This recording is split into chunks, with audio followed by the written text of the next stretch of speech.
All right, we're back. Let's talk about some digestive anatomy. Fun, fun, fun.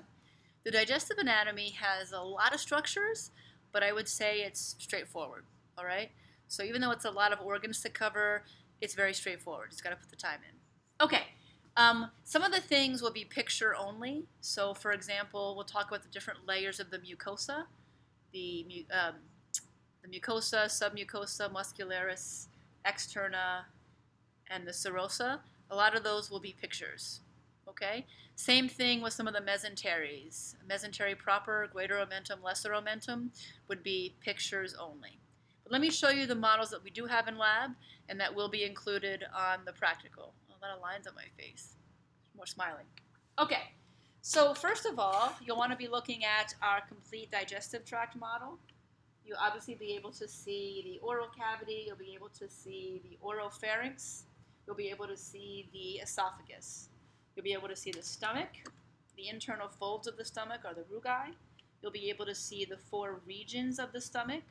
So we have the cardia or cardiac region, fundus. Let me do that again. The cardia or cardiac region is the very beginning of the stomach. The fundus is the hump. Think about fun being the hump. The body. And then we have the pylorus is the last region. So cardia or cardiac, fundic region, fundus, body, and pyloric region. The rugae are the folds, as I said. At the junction between the stomach and the small intestine, we have the pyloric sphincter. All right. We can see the small intestine, large intestine. If I take this piece out, we can see more up close. The beginning region of the small intestine is the duodenum. Okay. Then we have the jejunum and the ileum.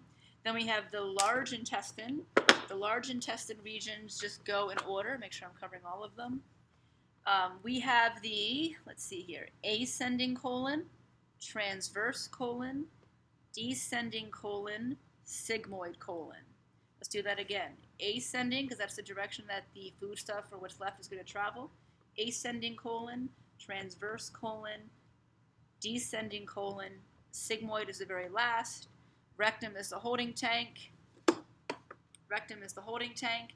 Anus is the hole. We can see two layers of muscle. The internal layers are the internal anal sphincter. The external layers are the external anal sphincter. All right. We can see, if I pull this out, we can see the pancreas. We can see the main pancreatic duct, that white thing running along the center. We're able to see the bile duct, the green thing coming from the liver.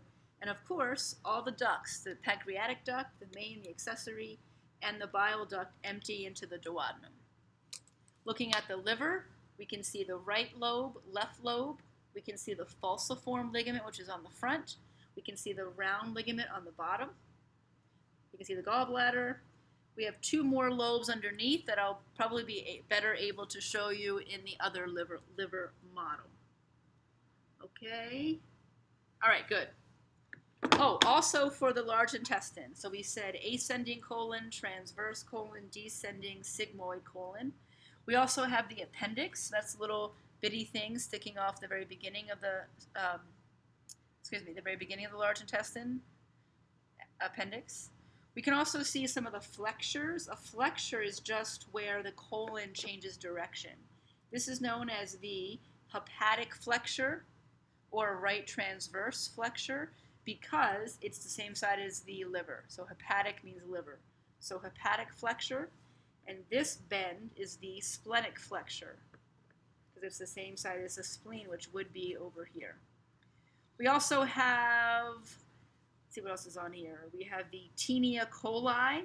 That's the ribbon of muscle. Tinea coli, ribbon of muscle in the large intestine.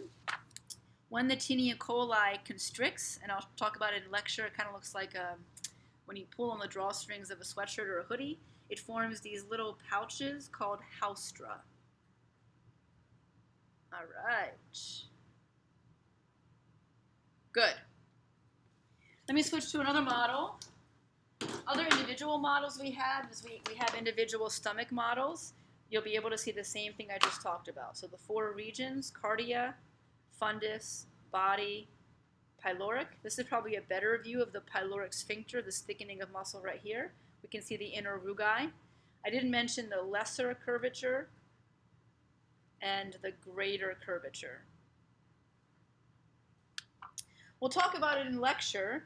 The stomach has an additional layer of muscle to it compared to the other muscularis externos. We'll talk about it in lecture.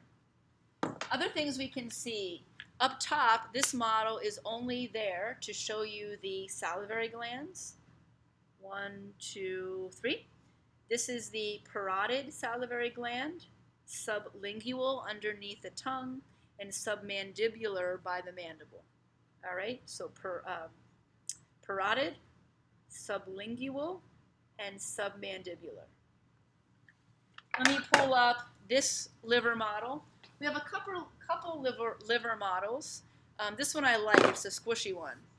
I think it's the best to see everything. So we can see the liver as it sits in the person, right lobe, left lobe. On the other side, there's a caudate and a quadrate. The caudate is more superior. Look at there. Caudate is more superior. The quadrate is more inferior. We can see the gallbladder. The way that I've always remembered that the quadrate lobe is down here is because GQ, like the magazine, gallbladder G, quadrate Q. So I always remember that the quadrate lobe is next to the gallbladder. And then the other one is the caudate. We can see the falciform ligament separating the right and left lobes more anteriorly. And if I flip it up to see the bottom view, we can see it's much more white here, the round ligament. You'll also see some pancreas models. In this case, mostly you're going to see the pancreas, and you're going to see the beginning of the duodenum. This happens to have a kidney attached to it. You can look at this one this way. Same idea, we have the pancreas, and then we have the beginning of the small intestine. The pancreas, let's see, where's my notes here? Make sure I get through everything.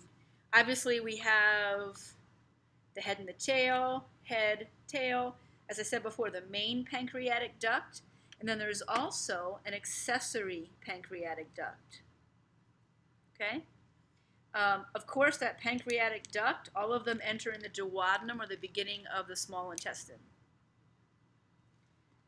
With this liver model, the squishy one that I like, you get a really good view of the ducts here. So we have, let me do it this way. If you look at the blue and the red, that's going to indicate, it's kind of funny to see on my chin, but the blue and the red are going to be the arteries and veins. We've already covered those. Our focus now is going to be the green, okay? So the duct coming from the gallbladder is called the cystic duct, with a C, cystic, coming from the gallbladder.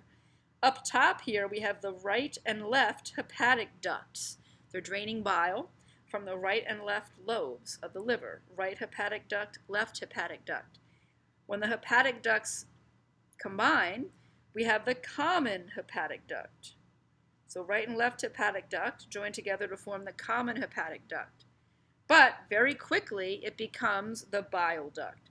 So the bile duct is the combined duct of the cystic, where the cystic duct come in, and the common hepatic duct comes in.